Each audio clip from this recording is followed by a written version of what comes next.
another one next week. So she's like the singer, 3 and 5 songs, 6 songs. So you know, hopefully she'll feel better next week. You know, like having done it 2 weeks, and next week will be more important. But she's like collecting this against me. I know that. One a day. Yeah, I'm telling you.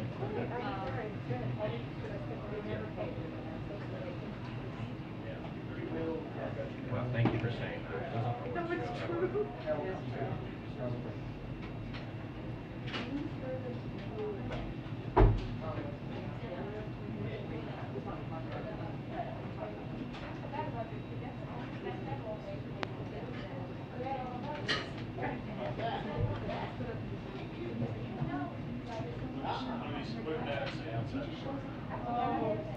Yeah, it's literally all years. It's true. It's true.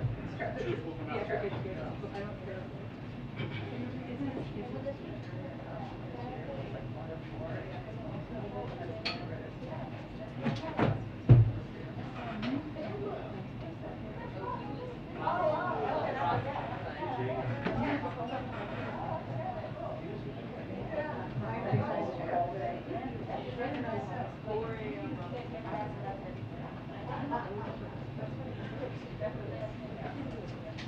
Well, I appreciate it.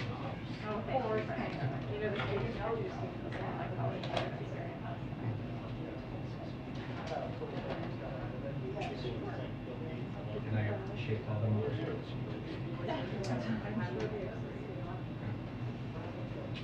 Especially my colleagues. And my boss.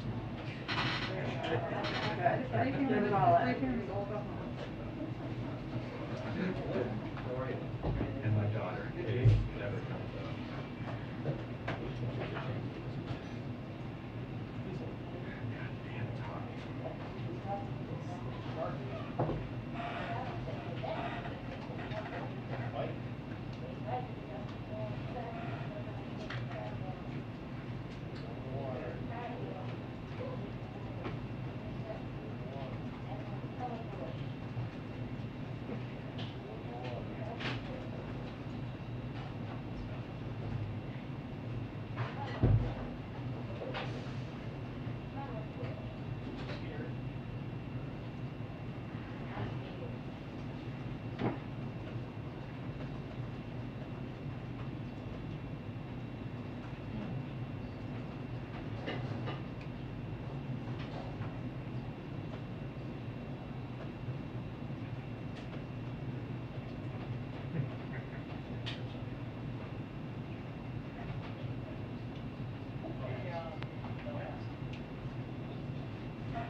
I'm all about that. It's very funny.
Okay. I mean, is there anything you want to give me the gist now, or?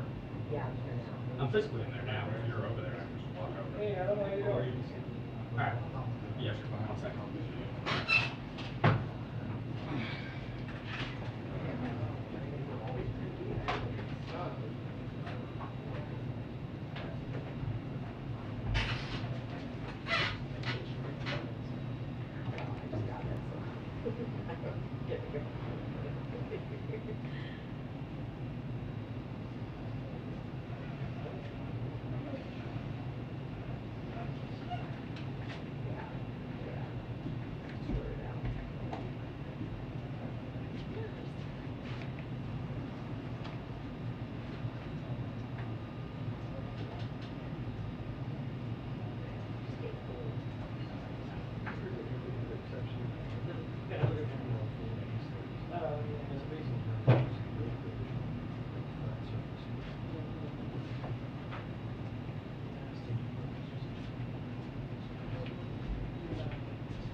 Is she walking? Yeah. I don't know where she's going. Yeah, if you're not learning out loud, you gotta show the rest of the class.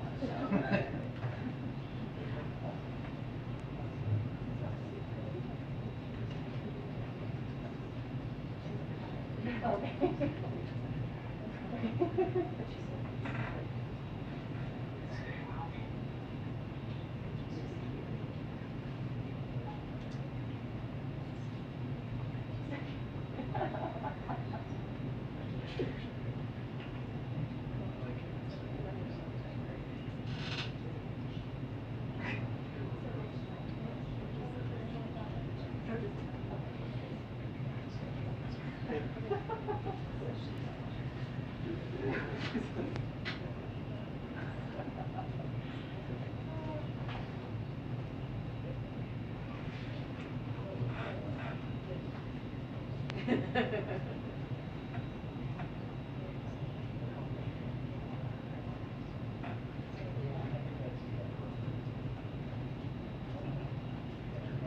Who came back from these? Yes, they did.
What?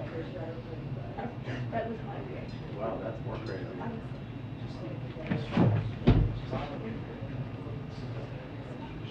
Happening back there so much. Tell me. So man, I'd like you in that front center seat, but it's very nice on you. Is this the first day? This is the second day. The second day, I haven't seen you there, nice. You're welcome to shut it down after it gets ridiculous. Yeah. Which usually is about 5 to 7.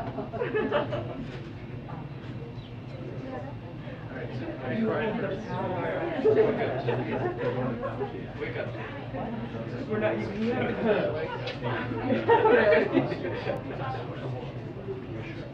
Because sometimes if you're facing your work, you can file it. That doesn't make any sense. Jump off with it. We're just. Yeah. Yeah, that's good. I did not know it was expected me to leave, so I look forward to I don't, this was, yeah, because then Like, the rules. right, like your conversation. So I was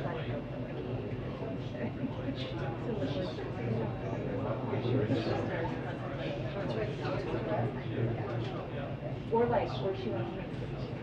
Oh my gosh. I can't. It's crazy town. That's good.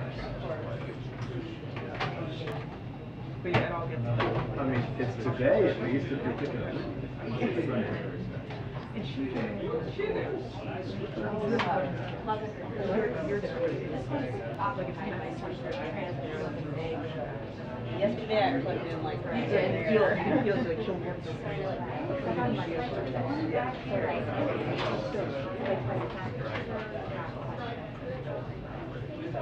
Oh, thank you so much. Gotcha. 2-minute warning to briefing. 2-minute warning to briefing. Thank you.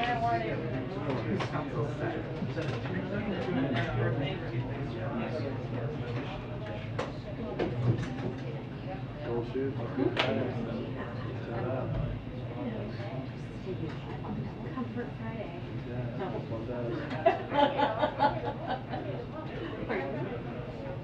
So after I got in, I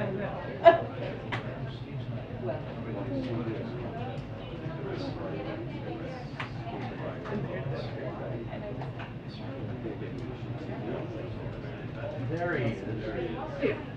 I'm not sure that that's good.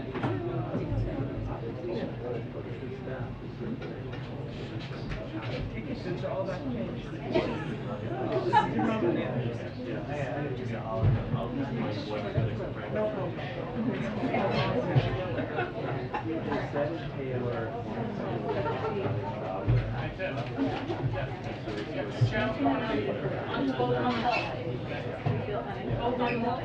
on the front of my residential duty. You got the multiple channels.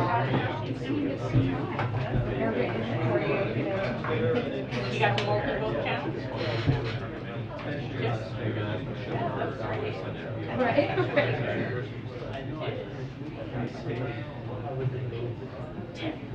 You got the multiple channels. Yes. But you don't think highly enough of me. But you don't think highly enough of me. You know how to protocol.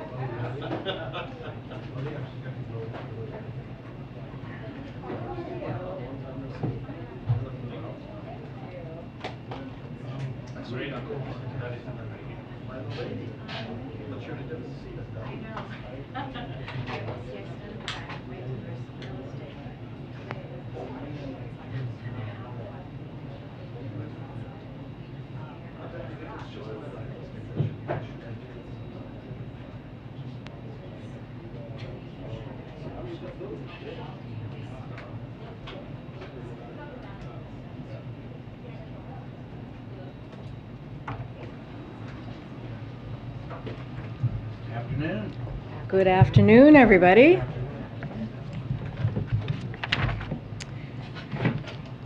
So first, I wanted to read you the letter from the President's physician updating you on the President's health. President Biden completed his first full day of Paxlovid last night. His symptoms have improved. He did mount a temperature yesterday evening to 99.4 degrees Fahrenheit, which responded favorably to Tylenol. His temperature has remained normal since then. His symptoms remain characterized as runny nose and fatigue, with an occasional non-productive, now loose cough. His voice is deeper this morning. His pulse, blood pressure, respiratory rate, and oxygen saturation remain entirely normal on room air. The President is tolerating treatment well. We will continue Paxlovid as planned. His symptoms will be treated supportively with oral hydration, Tylenol, and albuterol inhaler that he uses as needed. His Eliquis and Crestor are being held during Paxlovid treatment and for several days after his last dose. During this time, it is reasonable to add low-dose aspirin as an alternative type of blood thinner. As I stated previously, the President is fully vaccinated and twice boosted, so I anticipate that he will respond favorably as most maximally protected patients do. There has been nothing in the course of his illness thus far which gives me cause to alter the initial expectation. Early use of Paxlovid provides additional protection against severe disease. He will isolate in accordance with CDC recommendations, and he will continue to monitor him closely during this very common outpatient treatment regimen. As promised, I will keep your office updated with any changes in his condition or treatment plan, respectively, Kevin C. O'Connor. So I also wanted to update you on what the President has been up to and how he's continuing to work hard on behalf of the American people. Last night, the President signed the baby formula bill Congress passed. He also spoke with Senator Carper to see how he was feeling and to the hosts of yesterday's DNC event to thank them for their flexibility. This morning, the President received the President's daily briefing virtually, as you all know. He also met virtually with his economic team on the progress being made to lower gas prices for American families, as you all saw yourselves. Dr. Jha and I spoke to the President over FaceTime this afternoon.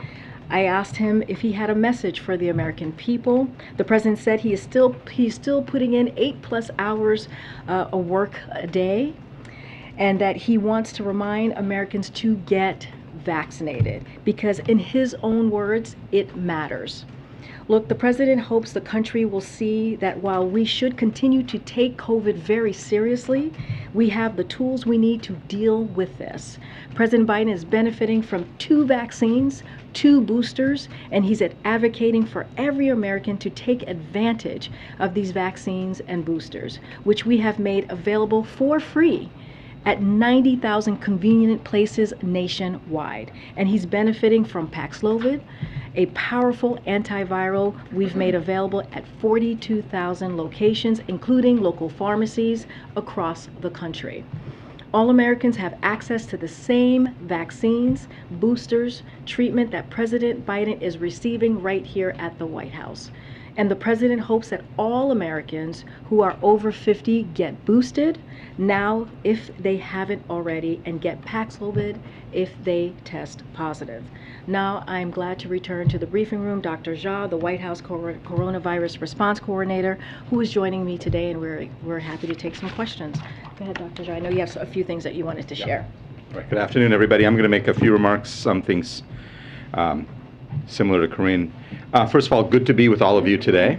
You just heard Corinne give an update on the president, and I'm happy to answer questions about his health in a second.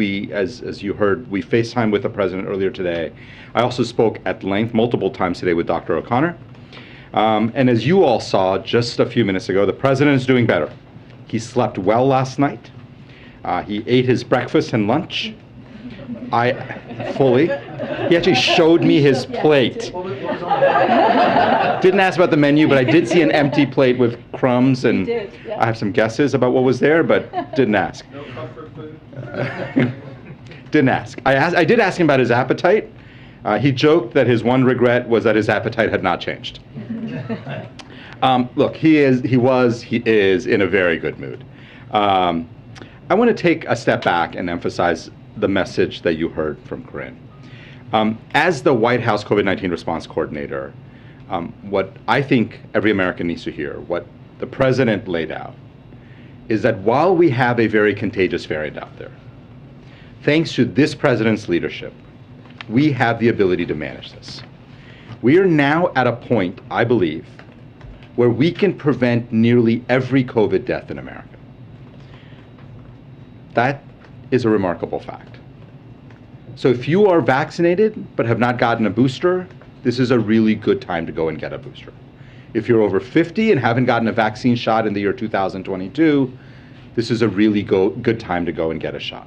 They are free, they are widely available, and as you heard, if you are over the age of 50 or have any kind of chronic condition that meets CDC criteria, please consider getting treated if you have a breakthrough infection. And if you don't have a regular doctor, you can go to covid.gov and find a test to treat site near you. I also want to share some data about the progress we are making both on vaccines and treatments just over the last couple of weeks. Over the last 7 days, we've gotten 2.2 million more shots into people's arms. That's the highest we've seen in a month. More than 900,000 Americans have gotten their second booster shot in the last week. That's the highest number in 6 weeks. So as Americans go about their daily lives this summer, they're heeding the public health message. And not just on vaccinations, by the way, on treatments as well. You know, when I started in this role about 3.5 months ago, we were seeing less than 4,000 prescriptions a day of Paxlovid. Now Paxlovid prescriptions are at their highest level. Last week, about 40,000 courses of Paxlovid were prescribed every single day across America. It's a remarkable fact. And if you think about the fact that we have about 120,000 identified infections, even if you assume that some infections are not getting identified because of home tests, it's a large proportion of people getting Paxlovid. I think that's really good. It's preventing hospitalizations. It's preventing deaths every day. Overall, just so far in the month of July, 920,000 Americans have benefited from Paxlovid. We have secured 20 million courses of Paxlovid. That's the most in the world by a lot. And again, we've made it widely available and, of course, free. All right, let me finish by providing what I think is really the bottom line. It's great to see the president doing better. He's doing better because he is vaccinated, he is boosted, he's getting treatments. He is getting world-class treatment, exactly what you would expect for the President of the United States. And the President has made clear to us that it's incredibly important to him, and therefore it's incredibly important to all of us, that all Americans have easy, free access to the same world-class treatment that he's getting. Vaccinations, therapeutics. So my message to my fellow Americans really is this: please avail yourselves of this vaccine to build up your immunity. Please avail yourselves of treatments if you qualify, if you get infected, and let's continue to do everything we can to prevent serious illness and death from this pandemic. All right, thank you very much for listening, and I'm happy to take questions, as I know KJP is as well. A few quick ones. I know the White House released his elevated temperature level of 99.4 degrees. Can the White House provide specific numbers on his oxygen levels, blood pressure levels, beyond just saying that they are normal? Would you be willing to release that information? You know, what I will say is he gets his vital signs checked several times a day. So, of course, there are multiple numbers in there. All of his vitals, including his temperature, I would argue, but all of his vitals have always been in the normal range. His heart rate, his blood pressure, his oxygen level, and his temperature. The 99.4 was the highest temperature he's had in the last, well, 24 hours, but I would say since his diagnosis. But he's had normal vital signs throughout the entire course of the disease. And by this point, has the White House identified all close contacts of the president, and do they go beyond, I believe, the First Lady, the Vice President, and Ron Klain? So the White House Medical Unit has identified and informed 17 people determined to be close contacts of the president, including members of his senior staff. None of the staff members have tested positive to date, and all of them are wearing masks around other people per CDC guidelines. No members of the press have been identified as close contact as well, and this also includes the member of Congress that he traveled with recently.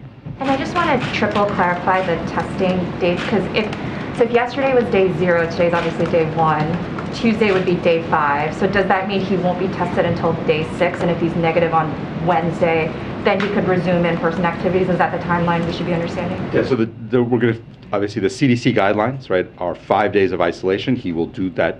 Those 5 days of isolation, he will be tested after he's completed his 5 days of isolation, and once he tests negative, he will return to work. So he'd be first tested next on Wednesday. Yeah, I haven't done the math, but yes, he's going to do 5 full days of isolation. Today's day 1, yesterday was day 0, and he'll get tested after day 5. And then, again, the moment that he turns negative, he'll return to work. And you guys both talked a lot about, obviously, the message from the president being get vaccinated at this time, but you also mentioned just how extremely contagious this variant is. So why not do additional mitigation, encouraging additional mitigation measures like mask wearing indoors or other methods? You mean in general? Yeah. Yeah, absolutely. And I did a COVID briefing, I don't know, about a week ago, in which we laid out our 2-pronged strategy. I actually think I did it yesterday, where I said 2-pronged strategy, 1 to prevent serious illness, 1 to prevent infections. So in terms of mitigation, very, very clear. CDC guidelines on this very clear. If you're in one of the orange zones, people indoor spaces should be wearing a mask. It's a great way to prevent getting infected. It's a great way of preventing spread. Another important mitigation measure is using regular testing. The president obviously gets tested regularly. Many of us get tested regularly. We've sent out 560 million tests, I believe, if that number is right. I think it's 560 million tests to Americans directly for free from covidtest.gov. People can go and get tests. Tests have become cheaper. You can get it through your health insurance. We think regular testing is another important mitigation measure. And then we're doing a whole series of work on trying to improve indoor air quality, improving ventilation, filtration. So we are doing a lot on mitigation. And we talk about it. I'm talking about it now. But when we're talking about the president, who is now infected, the key is to also remind people that we have a very contagious variant. People will get infected. Our absolute priority is making sure that when people get infected, they don't get seriously ill. Thanks. Dr. Jha, how frequently is the president being examined by a physician in person? Well, so the president's people are interacting with the president all day through Zoom and stuff. Dr. O'Connor has been seeing him on a regular basis. I think, I don't have an exact number of times that he saw him yesterday or today, but multiple times a day, either by phone call, by Zoom, physically examining him. But the president's doing really well, so he doesn't need an ongoing, exam all the time. And obviously he's getting examined at least once a day. But Dr. O'Connor is interacting with the president on a regular basis. And has the president been examined by any other physicians beyond Dr. O'Connor? Physically examined? I mean, I've spoken to him by FaceTime. Not that I know of. Not that I know of. Was there a discussion about the possibility that eliminating the blood thinner, even for just 5 days, would increase the risk of stroke because he's on chronic atrial fibrillation? Yeah, so we, by the way, clinically do this a lot. I can't remember, probably thousands of patients that I have taken care of over the years in the hospital who come in, who need a procedure, who are on blood thinners like Eliquis or other blood thinners that we stop for short periods of time where people get procedures. They stop it because he's obviously stopped it because he's on Paxlovid. For atrial fibrillation, we think this is a relatively low-risk thing to do. But Dr. O'Connor, as was part of the plan, has been consulting with experts around the country, and based on input that he got, he made the decision to give the president a short course of aspirin during that time. So this was a discussion that took place whether or not to go with Paxlovid over, say, a monoclonal antibody? That decision was made by Dr. O'Connor. Paxlovid is the first-line agent that we recommend. That was a decision that Dr. O'Connor made. And then we know that you have to look at somebody's medication list and determine, do you have to make modifications? Dr. O'Connor made the decision to stop these two medicines. I talked about those are very reasonable. That's what all the specialty societies recommend, that they be paused. And so then Dr. O'Connor made the decision to add aspirin for a short period of time. Dr. O'Connor also said that the president's using an inhaler as needed. Does he regularly use an albuterol inhaler, or is this something that was prescribed just to deal with the COVID symptoms? Yeah, so as I think all of you know, because it's been disclosed for years, the president used to have asthma. He has what people talk about as reactive airway disease, which is people often, when they have a viral syndrome, or some people get it when they go out in the cold, or some people get it when they exercise, can get a little bit of bronchospasm or a cough. The way to treat it is with an inhaler. So the president, last time he used it before this illness was when he had a cold, I think last fall at some point. During that cold, he also had a little bit of cough that comes with viral syndromes and used it. So he does not use it on a regular basis. It's not part of his regular medications, but in the context of a viral syndrome. You've been crediting the president's boosters for part of the reason that his symptoms are so mild. Should all Americans, regardless of age, be eligible for that second booster? And if so, what's the delay here? Yeah, so the FDA is very clear on this, and we follow FDA scientists and their guidelines on this. People over 50, if it's been at least 5 months, should get that second booster. I've been very vocal in my advocacy. I think the evidence there is overwhelmingly clear. The data on people under 50, that's something the FDA is continuing to examine. They have not made a determination that is something that is warranted. And we really do follow the FDA guidelines on these things. Authorization. Thank you, Attorney. Dr. Jha, the CDC says that 1/3 of Americans still haven't been fully vaccinated. And you mentioned, I think it was to New York Times, that Congress still hasn't allocated enough funding for boosters into the fall. What is your message to Congress if they don't allocate funding for boosters in the fall? And also, what's your message to Americans who still refuse to get vaccinated? And I have another question after that. Yeah, so let's start with talking to Americans. I think what we're seeing across the country is there are a lot of infections, but when people are vaccinated and boosted, they tend to have far less serious illness. This virus is going to be with us forever. It's really, really important that people build up their immunity against this virus. And so I've been very clear for years, 2 years, or a year and a half, I guess, since we've had vaccines, that getting vaccinated is one of the best ways that people have to protect themselves. To Congress, what I would say is Congress has been a great partner to this administration in terms of funding the COVID response, making sure that vaccines and therapeutics are widely available. And that's one of the reasons we have plenty of vaccines right now. But the problem is that we need to continue this effort. The reason we have seen so much progress is because we've had the resources to do the things that are necessary for the American people. And if we take our foot off the gas and stop, all this work that we are doing, we will slide backwards. And we do not want that. And we can do a lot in the administration, but we need funding to do all those things. And Congress is the part of our government that allocates funding. So my message to Congress is it's really important to continue to protect the American people. As we get into the fall and winter, we will need more resources. We need the resources now to prepare for the fall and winter. And it's really important that Congress step up and do its part. So anyway, Dr. Rochelle Walensky says that we're kind of headed toward a new normal with COVID. And currently, CDC says that 41,000 Americans are now hospitalized still, and 480 deaths a day are dying from this disease. What does a new normal mean, and what is an acceptable number of deaths? Yeah. So let me say two things. First of all, we're clearly in a much better place than where we were.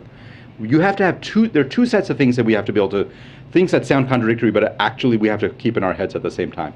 One is we're in much, much better place than where we were 18 months ago when the president took office. Deaths are down 90%. 300, 400, 480 deaths a day, totally unacceptable. I mean, at 400 deaths a day, that's like 130,000 deaths a year. That's like 3 times worse than a bad flu season. That is not acceptable, should not be acceptable, certainly is not acceptable to this administration. And that is why we are here every day and working and trying to inform Americans that the best way to reduce that number, the best way to make sure that fewer people die, fewer people get hospitalized, is to make sure people have built up their immunity through vaccines and that people get treated when they have breakthrough infections. First for you, Dr. Jha, and then I have one for you too, Corinne. So on bringing him down from the Eliquis, a number of physicians have suggested that having the dosage might also be, or might be a preferable option. Could you talk a little bit about why that course wasn't taken? Yeah, there are several different ways of doing this. What I know is that I spoke to Dr. O'Connor. He has consulted, and again, we had a plan that, and Dr. O'Connor had a plan to consult experts at Walter Reed, at GW, elsewhere. He's done those consultations, and based on that input, Dr. O'Connor made the decision to stop it for 5+ days and then start aspirin. And just to clarify, and he has started the aspirin course, or that was just something that was recommended? He has started the aspirin course, as I understand it. For you, Corinne, I didn't hear in your introductory remarks a look ahead to next week, and I'm just curious if you have anything, if this is going to delay the Xi meeting, for example. Where are we on that? So as far as President Xi, I don't have anything to share on that. I know the president spoke to that a couple days ago, and his words was he's expected to speak to him in the next 10 days. Nothing on his schedule to share at this time. Look, when it comes to President Xi, we have kept open communications with China, as we have stated many times before, on staff level. The president last spoke to him in March. I don't have anything more to add on that. When it comes to his schedule, we'll see how the president does. He's improving, which we all should be thrilled that the President of the United States is doing better, according to Dr. O'Connor. That is good news, and we welcome that good news, and we continue to wish him well. Corinne, are the chances of serious complications behind the president now? Can you all at least speak to that? Yeah, what I would say is he's continuing to be monitored very, very closely. It's obviously this is day 1, but it's his second day that since his infection was identified. I'm really happy to see that he is getting better, and we will continue monitoring him very closely until he tests negative. And so, chances of serious complications? I think the chances of serious complications for this president have been dramatically reduced by building up of his immunity and getting him antiviral drugs. The things that really make a huge difference in lowering his risk. And that's, I think, the most important part of this. We'll continue monitoring him. And we'll see how he does over the next few days. And I just wanted to add, as far as schedule and events, look, the president was very active today. He had said he's working 8+ hours a day, and that is, he's still doing the job of the president, so that does not end. And we have put out photos and videos. You guys heard from him directly, so I just wanted to add that as you're asking about, his schedule. Okay. Just a quick follow-up to Mary's question about the inhaler. Has the president used an inhaler since testing positive for COVID, or was Dr. O'Connor just saying if he needs it, he will use it going forward? Yeah, what I understand is that he has used it a couple of times in the last, since testing positive. He's got, as you may have heard, he's got a cough. And I mentioned this yesterday, it's in the Dr. O'Connor's note. Oftentimes when people get viral syndromes and they get a cough, taking an inhaler can be helpful. So he's taking that. The use of the inhaler was not noted in his last physical, right? It's not a regular medicine that he uses, right? He really only uses it intermittently, largely when he gets viral syndromes, when he gets colds, basically. And so it's not a regular medicine that he uses on an ongoing basis. The other question I have for you, Dr. Jha, Vice President Harris is a close contact of the president's, and the CDC guidance says that if you're a close contact, you want to wear a well-fitting mask when you're around other people. She just spoke at a conference in DC and she hugged someone without a mask on. She was also maskless for most of that conversation. Would you have recommended that she keep her mask on, given that that is the CDC guidance? I think I'm not sure what I have not been tracking the vice president's activities, so I don't have anything specific to say about what she did. My understanding is that the vice president is following CDC guidelines on close contact. She's also recently been infected, so within the 90 days of a previous infection. But I don't know if you have anything else to offer on the vice president. I guess she isn't following the CDC guidance, though, right? If she is hugging someone without a mask on. Just wanted your clarification on that. Yeah, I think the CDC guidance is clear, but the problem is me commenting on what the vice president did when I haven't seen it, or I don't actually know what happened, is very, very difficult. So I'm going to pass. She took off the mask and she embraced someone. You don't have to see it. I mean, that's what happened. Yeah. So usually when we think about people having contact, it's for an extended period of time. I don't know. Again, I didn't see the hug. I don't know how long the hug lasted, but it's very hard for me to comment on something I really didn't see. So. And Corinne, the president had said that he was going to receive a report on monkeypox today. Is that happening? What is the report? Do you know? Yeah, I don't know where that report is. I know there is a report that has been written for the president. Whether the president has had a chance to see it yet today, I don't know. So it's an internal report that he will be receiving from his advisors. Yes. Will that be made public, or? I don't know which. I mean, the president gets lots of reports from his advisors. I don't know which ones get made public. It's just an update on the status of monkeypox. Yeah, I would just look at that as an update to the president on what we have been doing in responding to the monkeypox. It's not a report to share out. It's something for the president, which he gets very often, just to get a sense of the work that we're doing on an issue. So that's what. Go ahead.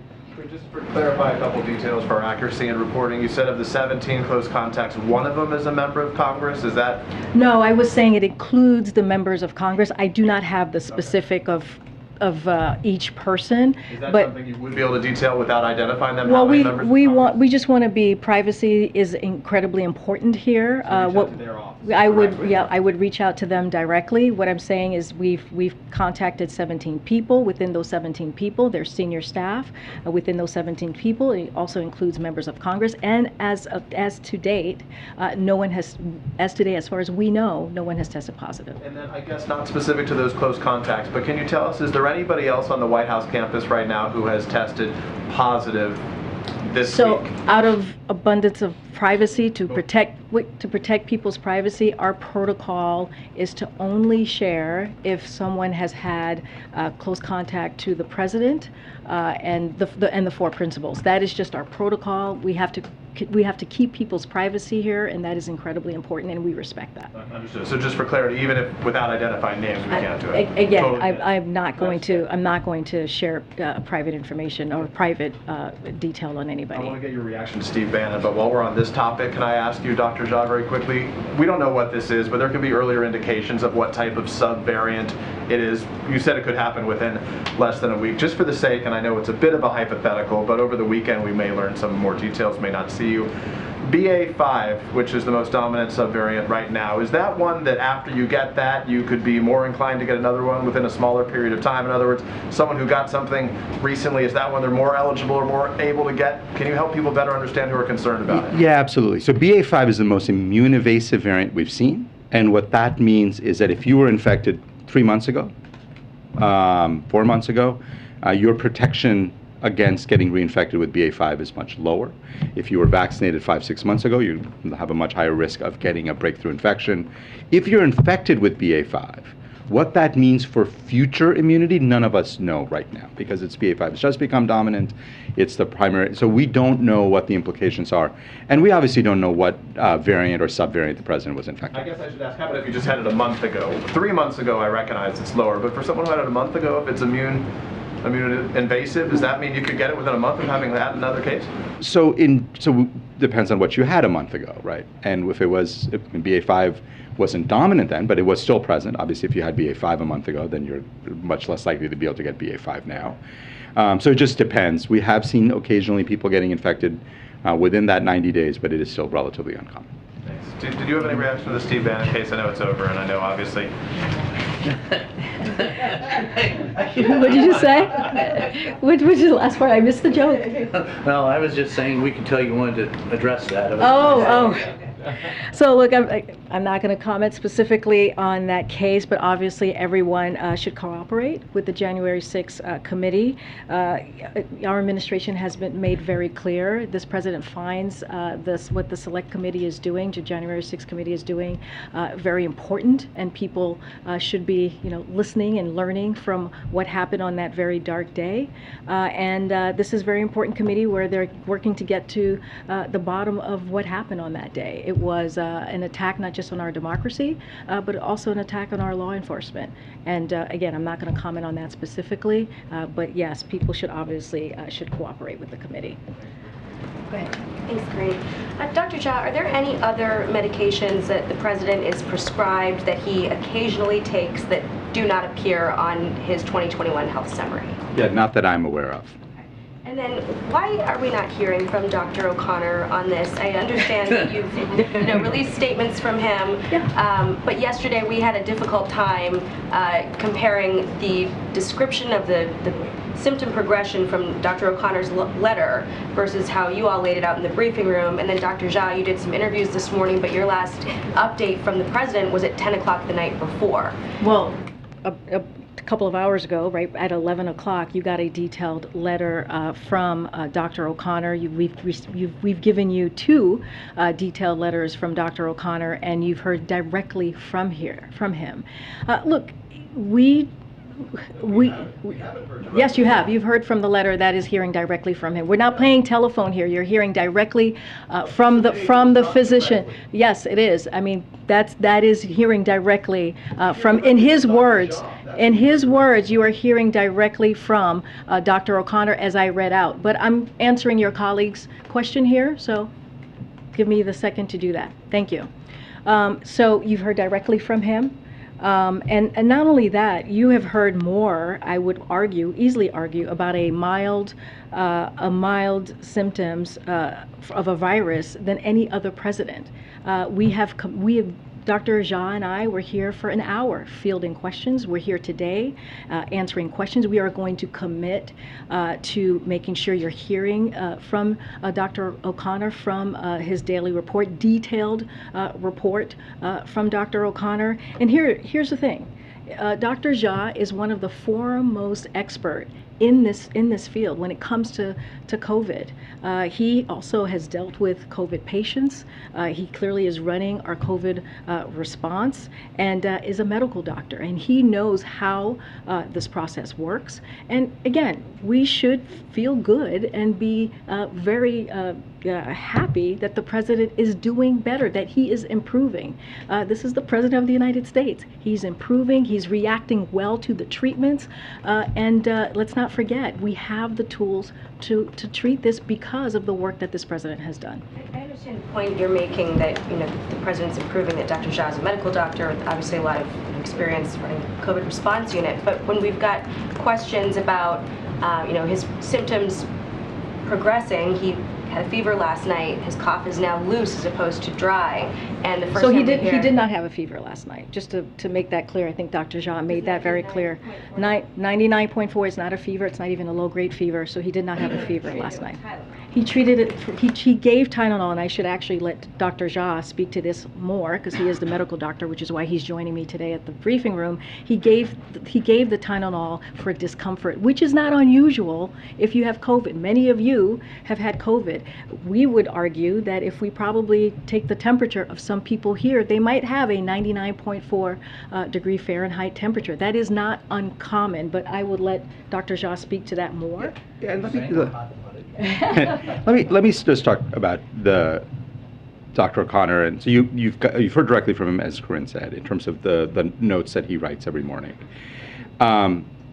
He and Dr. Fauci, all of us talk multiple times during the day.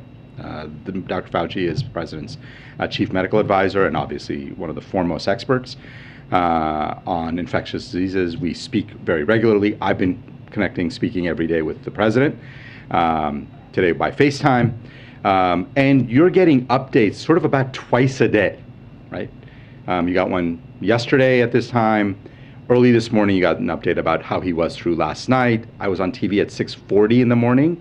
Did not think it was appropriate for me to call the president at 6:20, wake him up and say, how are you feeling? I think he'd be probably would tell me that he would be feeling better if I hadn't called and woken him. So, but obviously he was seen early this morning, he was examined, and then immediately we put out information about the president's status overnight. I'm now here to give you more information about that. The point is, we're giving you information on a very, very regular basis. And we're doing it as a team with all of us. So when his letter has described his 99.4 degree non-fever as being treated with Tylenol, and now we're hearing from you that he was treated for discomfort, that's an inconsistency. Yeah, so I'll have to pull up the letter, but what I understand, and spoke to Dr. O'Connor, spoke to the president. And those of you who know, 100.4, so I've been taking care of patients for 20 some odd years. 100.4 is what we consider a low-grade fever. 101.5 is what we consider a regular fever. 99.4 is very much within the normal range. Most people are between 97 and 99. People tend to have slightly higher temperatures later in the day and into the evening. This is often why we see fevers often come up for people who actually have fever in the evening. Told you yesterday the patient was the president was feeling tired, and he just didn't feel as great yesterday. He feels much better today, by the way. And for anybody who's ever had a viral syndrome, I assume many of you have had a cold in your life, many of you have had COVID, many of you might have had a flu. When you just don't feel great, taking Tylenol helps you feel better. And so Dr. O'Connor gave him some Tylenol early in the evening, but noted, because his temperature was 99.4, he just noted his temperature was 99.4. That was the highest temperature the president's had in the last 24 hours, or since he was found to be infected. And so he noted that as a part of his treatments. But the president has had no fevers. 99.4 is the highest temperature the president's had so far. And the president is continuing to do better and feel better today. Will you continue to do these briefings throughout the weekend? I already spoke to that. I may not have spoken to that. I'm excited to hear that you guys want to hang out with us over the weekend. As much as possible. Wow.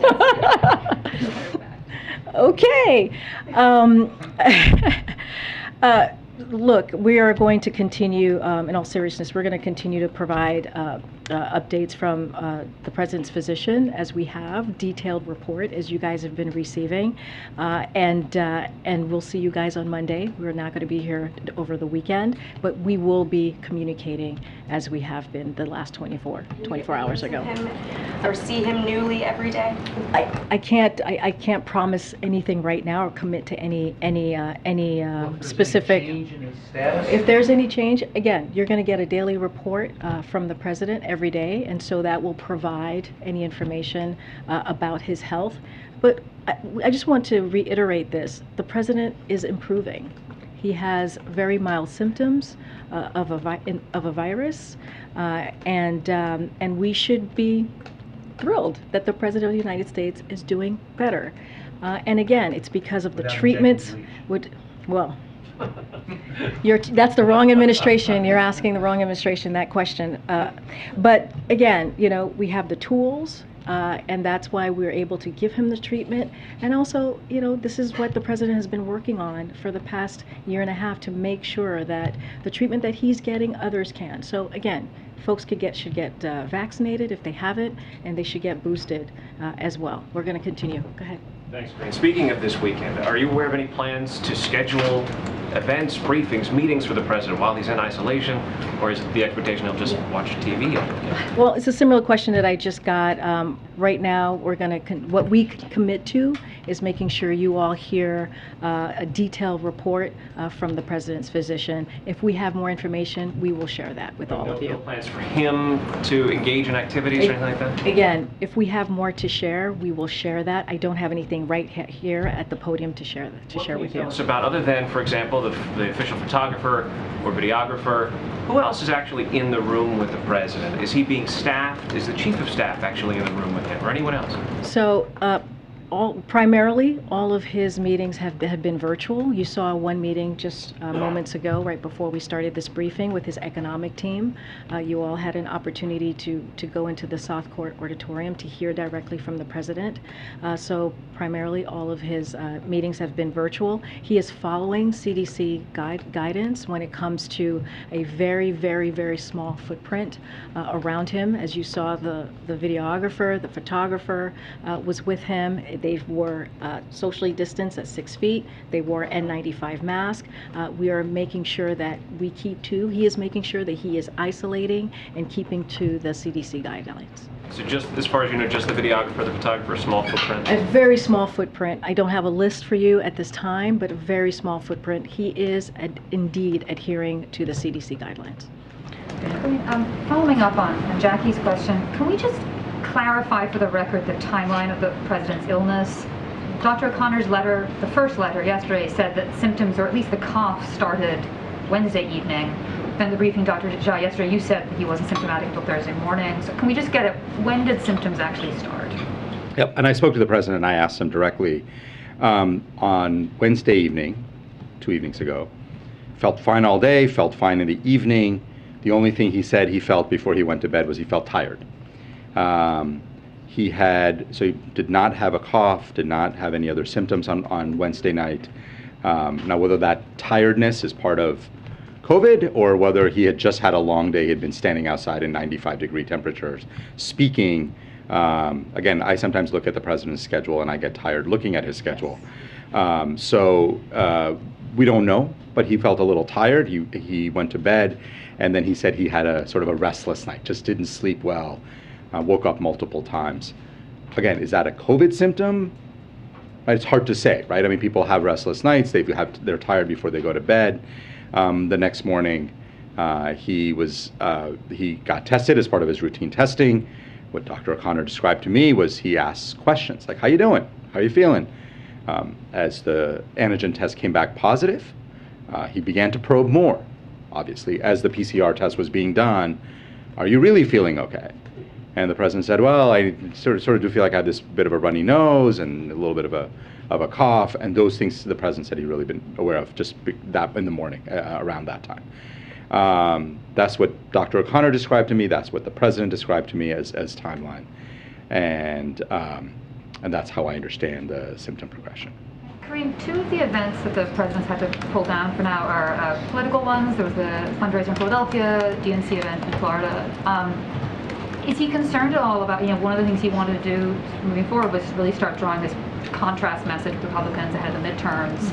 I know he's working a lot remotely, but is he worried at all about the political piece of his job suffering right now? No, he's not worried. He's going to continue to do the work that you've seen him do. He's also making phone calls. He's having these virtual meetings that we have provided. But this is as we know, COVID is not unusual, right? This is something that we were preparing for.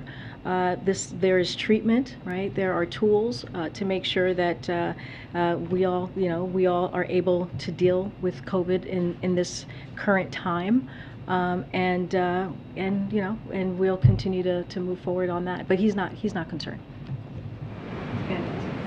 These are two questions for Dr. Jha. What precisely is the president's most recent blood oxygen level? You called it normal, but that's a little vague. I wonder if you could put some more specificity on that. So he gets he gets all of his vitals checked several times a day, and what I will say is he's not short of breath. He's breathing fine. He's obviously on room air.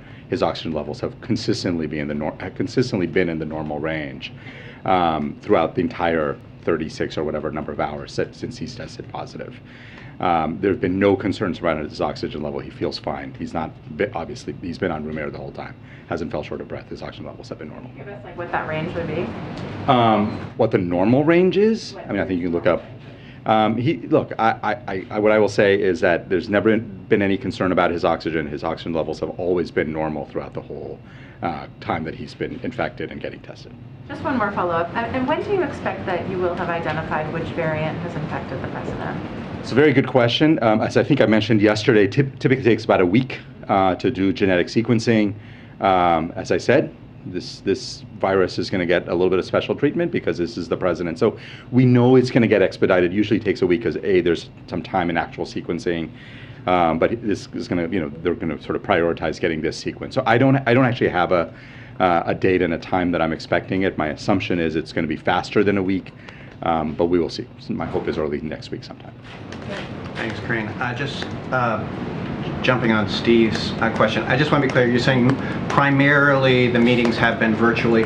Other people can be in a room on a virtual meeting. I just want to be clear. Are you saying that Ron Klain nor any other officials, top officials, have been in the room with President Biden? From my understanding, the meetings that he has had with his top officials have been virtually.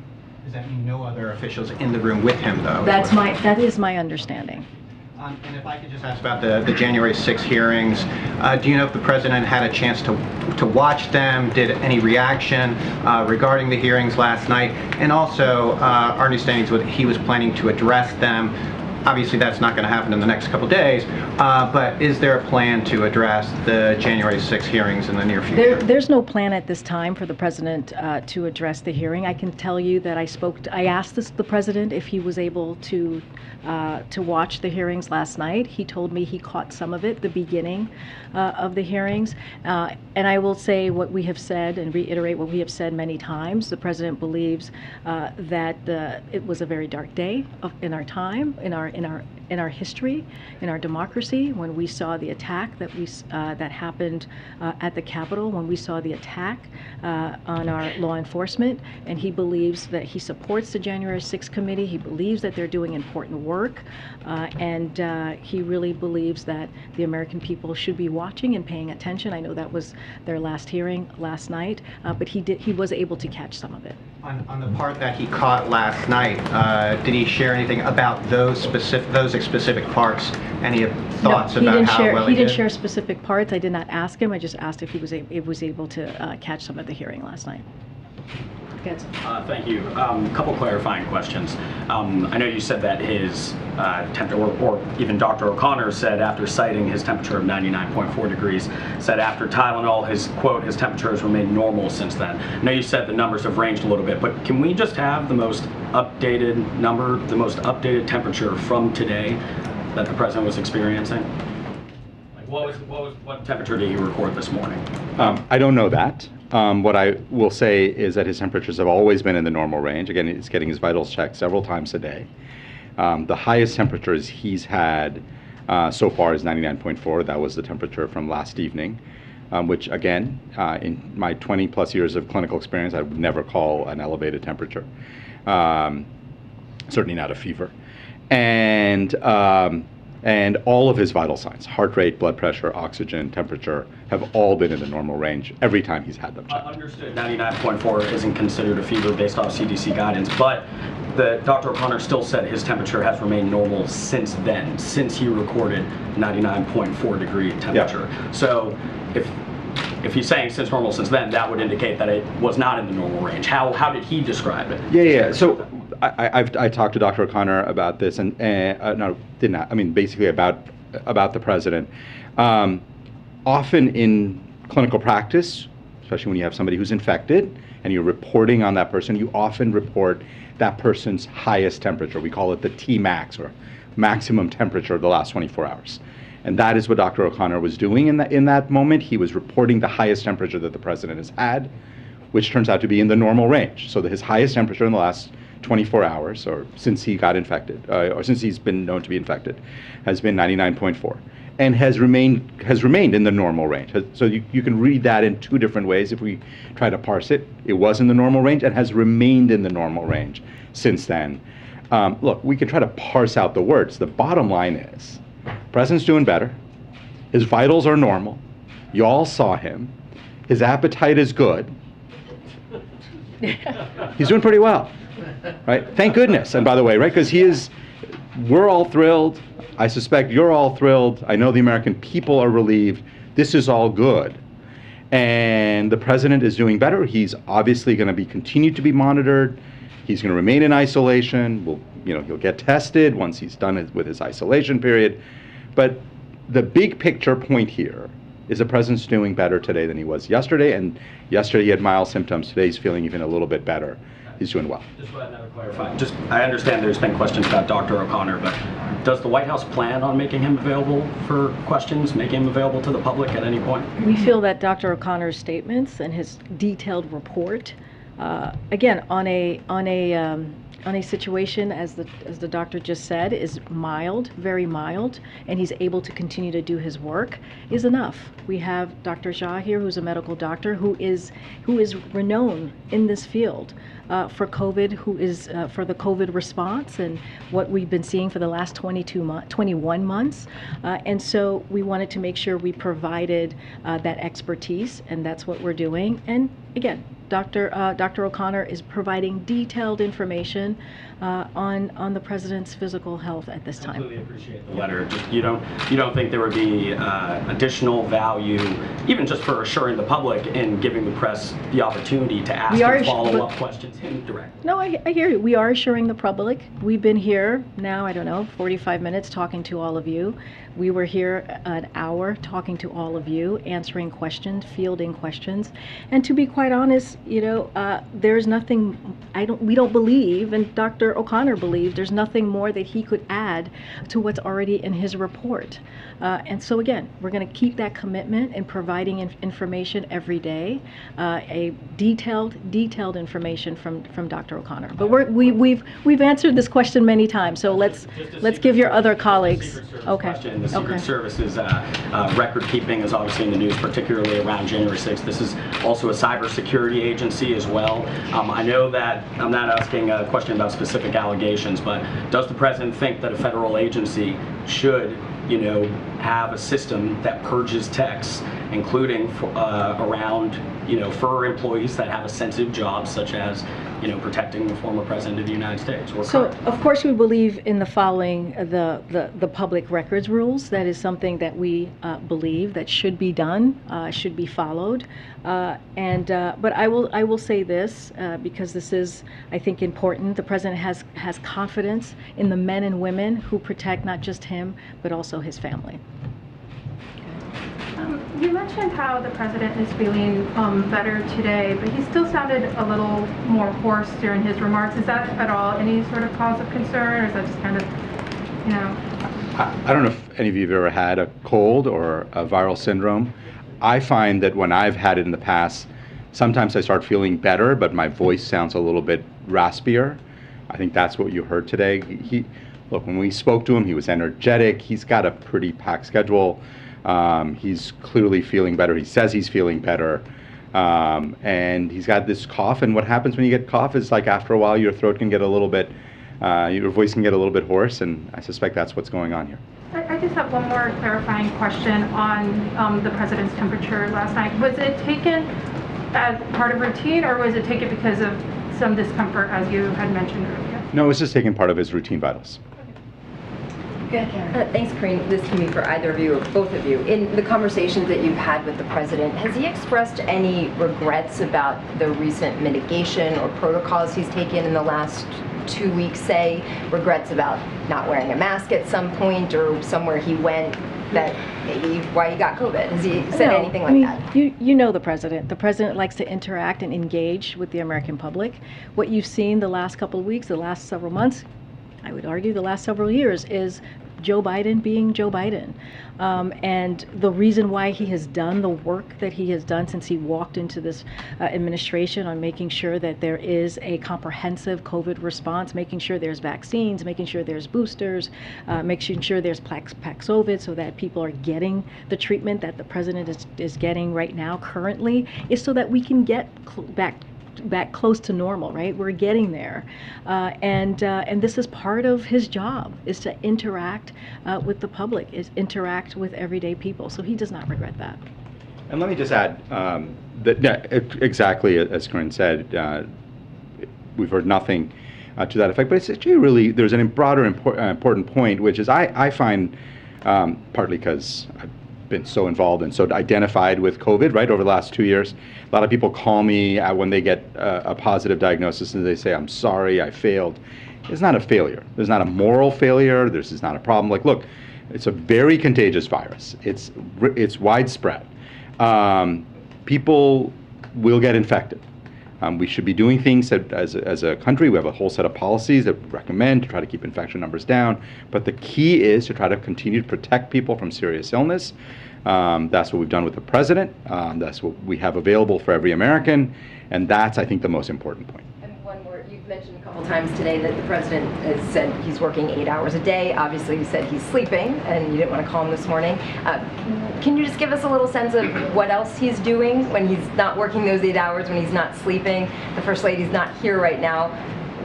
How else is he spending his time? I mean, eight plus hours is that is pretty busy for someone who is mild symptoms with a virus. Look, the president is always working. He can work from anywhere. No, I'm getting there. I'm getting there, Karen. I'm getting there. And so, look, I asked him if he watched the January 6th public hearing. He said he caught some of it. So that is something that you can see that he was doing last night.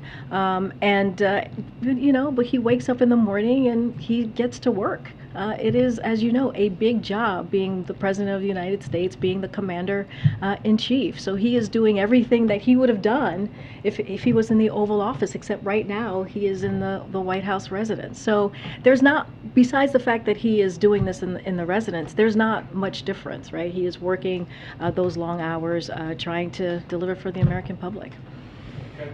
Follow up to that question, should the president work more now or should he work less?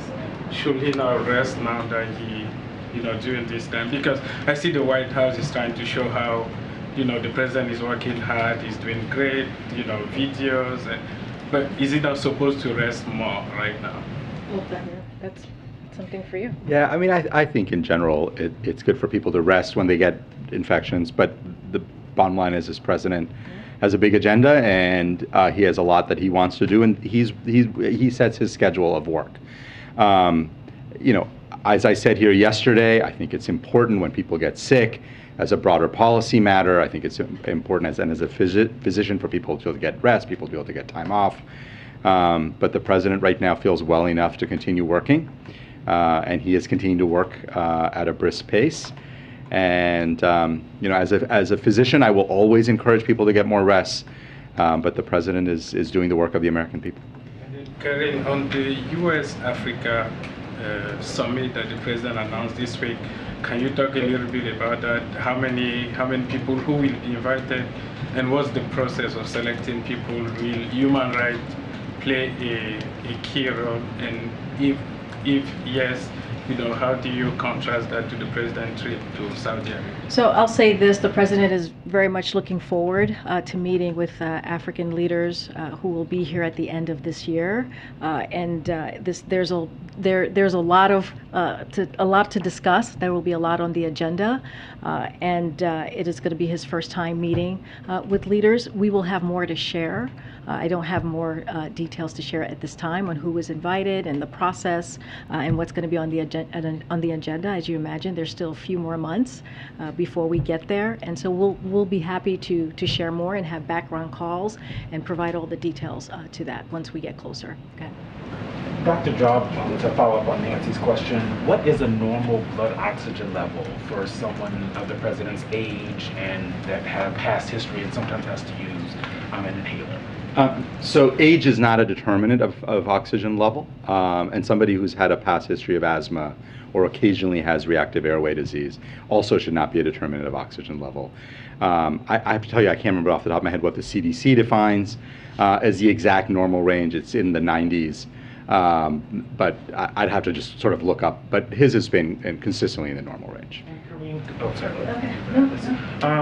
Would you guys commit to having the Dr. O'Connor put in some of these vitals so that we can, stop asking, pestering you guys with those questions?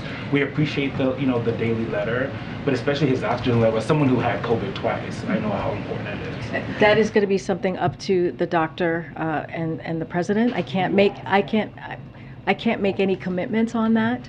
Again, we believe we have been providing detailed information on, you've got to remember, the president is having very mild symptoms. The president is feeling better. He is improving. We are giving more information on a president that's having very mild symptoms than any other president. We are being as transparent as we are here today. And we're gonna take like one more question because we have been standing here for about an hour, taking and fielding questions.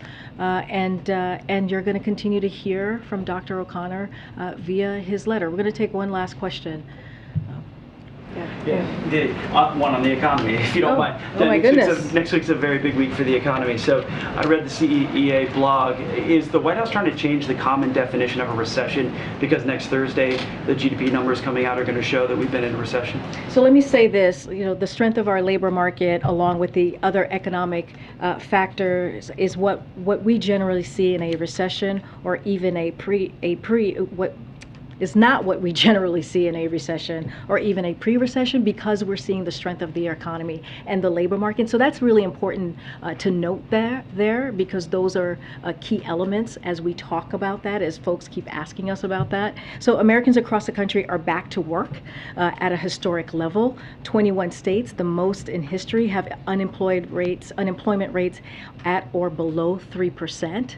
That is an important number to note. 14 states are now at their lowest unemployment rates since this series began in 1976. And last month, the unemployment rate was a new low in 8 states. So again, the strength of our labor market, along with the economic indicators, is not what we generally see as we talk about recession or even pre-recession. But the growth of the job for the 3-month trend, the growth of job growth in the U.S. is shrinking, is decreasing, and 7.5 million people, a growing number, are multi-jobs, meaning they have to work more than one job to afford a living. So is jobs really a good indicator then? Look, here's what I would say. We've always talked about the strength of our economy. We've always talked about how historic it's been, and we've always talked about the transitioning, right? The transitioning to more stable and steady growth. And so to your point about the job growth there, this is what we have been kind of stating for the past several months. Look, the economy created 1.1 million jobs in the second quarter. And around 375 jobs per month. Those are historic numbers.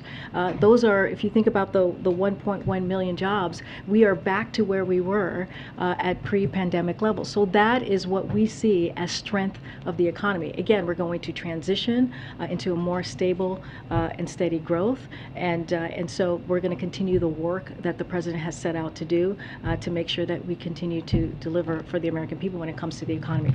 All right, folks. Thank you so much. Dr. Shaw, just one more on the president. Thank you, everybody. Thank you.